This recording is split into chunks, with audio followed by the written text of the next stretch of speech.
You could step into a river that carries real gemstones, look straight down at the gravel and still walk away with nothing. Not because the gemstones aren't there, but because most people search rivers the wrong way. They look for sparkle, they look for bright colors, they look for the prettiest stones on the surface, and that is exactly why they miss the places where the real clues begin. Because rivers do not hide gemstones where your eyes naturally want to look. They hide them where the water loses power. That is the first truth you need to understand. And once you understand it, the river stops looking random. It starts looking like a map of pressure, a map of movement, a map of places where heavy, durable, natural stones can stop while everything lighter keeps going. That is how you stop searching like a beginner and start reading the river like it's trying to tell you a secret. Most people think gemstone hunting in rivers is about luck. And yes, luck always plays a role. But luck becomes much more powerful when you stop chasing pretty water and start looking for the places where nature had no choice but to let something go. Because a river is not just water moving downhill.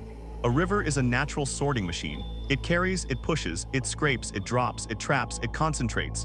And if you understand that one idea, your odds change immediately. This is where many people make their first mistake. They assume any river can hold gemstones. That sounds exciting, but it isn't true. A river is only as good as what it cuts through upstream. If the geology above you does not contain gemstone-bearing material, then even the most beautiful river can waste your time. That means if you want better chances, stop asking, "Does this river look promising?" and start asking, "What is this river carrying and where is it coming from?" Because rivers do not create gemstones. They transport them. That one sentence can save you months of searching in the wrong places. If a river runs through quartz-rich terrain, hard metamorphic zones, mineral-rich gravels, old weathered deposits, or areas known for durable crystal-bearing rock, then the story changes. Now the river becomes more than water. Now it becomes a conveyor belt. And once those rough natural stones enter that conveyor belt, the river starts doing what it always does. It sorts by movement, it sorts by shape, it sorts by size, and very often it sorts by weight. That is one of the most important clues in the entire hunt. Because when fast water loses energy, it cannot keep carrying everything the same way. Lighter material may keep moving, fine sand may shift farther, thin flakes may travel longer, but heavier, tougher, denser, more durable pieces begin to settle in the places where the current can no longer force them downstream. That is the real secret. If you want to find gemstones naturally in rivers, stop asking where the river is prettiest. Start asking where the river loses power. Because where the river loses power, heavy things stop.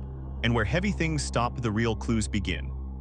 One of the first places you should always study is the inside bend of a river. This is one of the strongest natural clues most people ignore. When a river curves, the outside bend usually takes the strongest force.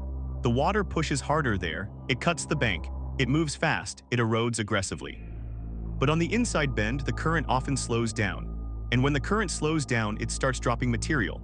Not always all at once, not always in one perfect pile. But it begins leaving behind gravel, coarse stones, dense fragments, and sometimes the exact kind of natural concentration that can hide rough gemstones. That means the inside bend is not just a calm part of the river.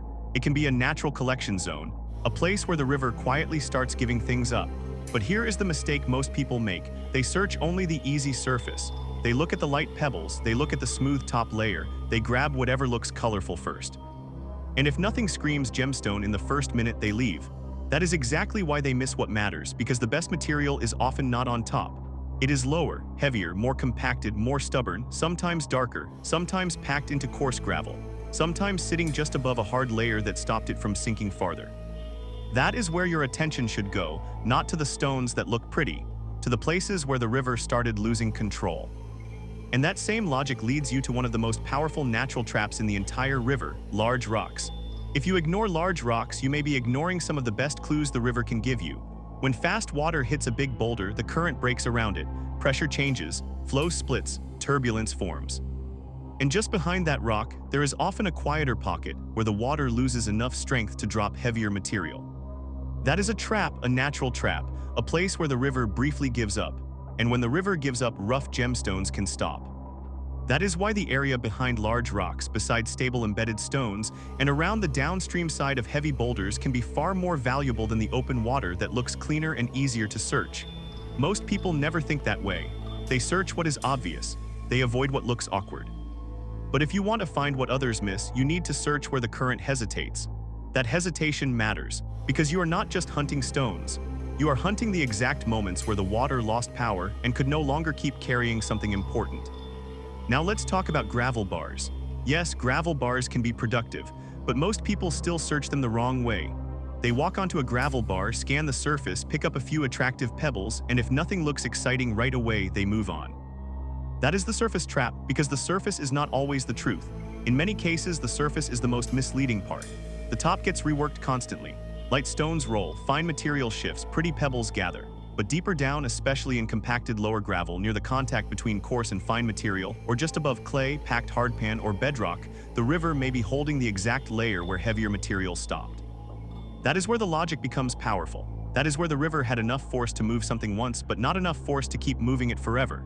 And that is exactly where rough gemstones may quietly wait. This is why patience beats excitement. Most people want instant sparkle, but real river finds often reward the person who studies the ugly layer. The pretty layer gets attention, the heavy layer gets results. And if you want one of the strongest visual clues that a river may be concentrating denser material, watch for black sand. Now, black sand does not automatically mean gemstones. That is important, but it does mean something useful. It often tells you the river has already begun sorting and concentrating heavier minerals. That is not a promise, but it is a signal, and signals matter. If you see dark streaks, dense black patches, or heavy black sand mixed with gravel pockets, your attention should rise immediately, because that tells you the river is not just moving material, it is separating it. And once a river begins separating dense material, your odds improve. Especially if you also notice things like hard quartz fragments, dark red garnet chips, heavy-looking pebbles, angular crystal pieces, translucent worn fragments, or mineral pieces that feel tougher than ordinary river stone. This is where the river begins to whisper. Most people never hear it. They see the dark sand and keep walking. But if you understand what it means, you know the river may be pointing you toward a natural concentration zone. And that brings us to one of the most overlooked and most powerful places in the entire river, exposed bedrock. If you ever find exposed bedrock in a river, your mindset should change immediately, because now you are not just looking at moving gravel. You are looking at permanent traps, cracks, crevices, grooves, seams, small pockets. These are the places where heavy material can fall in and stay protected from being swept farther downstream. That means if the river is carrying durable rough gemstones, these cracks may hold them, not because the stones wanted to be there, because the river had trouble taking them back out. That is the beauty of a real trap zone. Once heavy material drops in, it can remain there much longer than anything sitting loose in open gravel. And this is exactly why some of the best natural finds happen in the places most people never check carefully. They admire the water, they glance at the bedrock, they ignore the cracks, and then they wonder why they keep finding nothing but ordinary stones. So if you remember one line from this entire video, make it this: search the traps, not the pretty water. That line is not just dramatic. It is one of the most practical river gemstone rules you can follow, because rivers love traps, and real stones often survive in them. Now let's go one step deeper. Small potholes and natural depressions. These can be tiny. Sometimes they don't look impressive at all. A shallow circular hole in bedrock, a small basin behind a stone, a compact depression in a hard-packed layer, a tight pocket where gravel sits more firmly than the surrounding area. Most people ignore these places because they look too small to matter. That is a mistake. Small traps can be extremely powerful, because once water starts swirling in one place over time, it can grind a little depression, create a miniature settling zone, and hold heavy material again and again. That means a small, ugly pocket can quietly outperform a huge stretch of beautiful riverbank. And that is exactly the kind of hidden truth most people never expect. Now here is another reason people miss real gemstones constantly. They expect gemstones to look like jewelry. This is one of the biggest mistakes in river hunting. Most people think a real gemstone should sparkle immediately. They expect bright brilliance. They expect perfect color. They expect obvious beauty. But river-worn gemstones often look nothing like that. In fact, some of the best rough stones can look so ordinary that a beginner would toss them away in seconds. That is why they keep getting missed. A rough garnet may look like a dark reddish pebble. A sapphire in the right area may look dull, grayish blue, or worn. Quartz can look ordinary until the light hits the right angle. Agates may look plain until wet. Tourmaline can look like a dark rod-like fragment. The river does not care what gemstones look like in a jewelry store. It only cares what survives transport. That is the mindset shift. Once you understand that, you stop searching for sparkle and start searching for clues. And clues are stronger than beauty. So instead of asking, "What is the prettiest stone here?" ask smarter questions. What looks tougher than the rest, what feels heavier than it should, what has unusual translucency at the edges, what seems more glassy when wet, what resists looking chalky, what shape feels less random, what looks like it survived the river better than the surrounding material. That is how your eye starts improving, because in a river, durability often tells a better story than color. Now here is one of the simplest but most powerful habits you can build. Always judge suspicious stones wet. Dry stones can hide everything. Wet stones reveal much more. A dry pebble can look dead, muted color, flat surface, no depth, no obvious luster. But once that same stone is wet, the river starts telling the truth. Color deepens, light penetrates better, banding may appear, glassiness becomes easier to notice. Subtle patterns come alive, edges become more informative. This is why experienced hunters keep re-wetting suspicious stones constantly, because a stone that looked worthless dry can become extremely interesting in seconds. Now let's talk about timing, because even a good river can become much better at the right moment. One of the best times to search is after rain, when conditions are safe, not during dangerous flooding, not when current is unpredictable. Safety always comes first. But after a good rain, the river may do several useful things. It may wash dust off stones. It may shift fresh gravel. It may expose darker concentrations. It may uncover trap pockets. It may move lighter material aside. And it may reveal stones that were hidden the day before. That means a familiar river can suddenly become a different river. And when water levels drop after stronger flow, that can be even better. Because now the river may expose fresh gravel bars, new bedrock cracks, recently uncovered pockets, heavy material that just settled and trapped zones that were underwater before. This is where many people miss their best opportunity.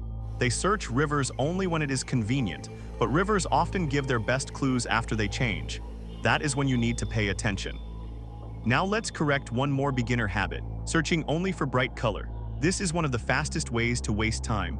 Yes, color matters, but color alone is weak. Many ordinary stones are colorful, many worthless pebbles look attractive, and many real gemstones are surprisingly unimpressive at first glance. So if you build your search around beauty alone, the river will fool you. Instead, look for combinations. Color plus hardness, color plus density, color plus translucency, color plus unusual texture, color plus crystal habit, color plus survival, because a real clue is rarely just one thing, it is a pattern.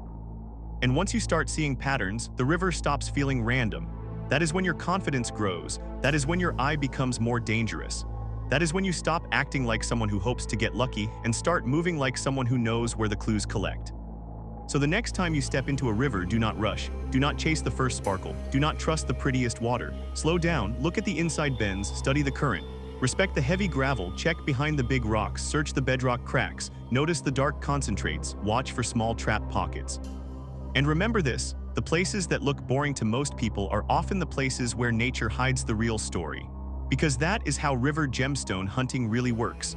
Not by grabbing whatever looks beautiful first, but by understanding where the river had to let go. And sometimes, the rough little stone tucked into the dirtiest crack, sitting behind the most ordinary rock in the least glamorous part of the river, is the one everyone else walked right past. If you want more hidden gemstone clues, river secrets, and natural signs most people ignore, stay close. Because the next river you cross may be carrying a secret you were never supposed to notice.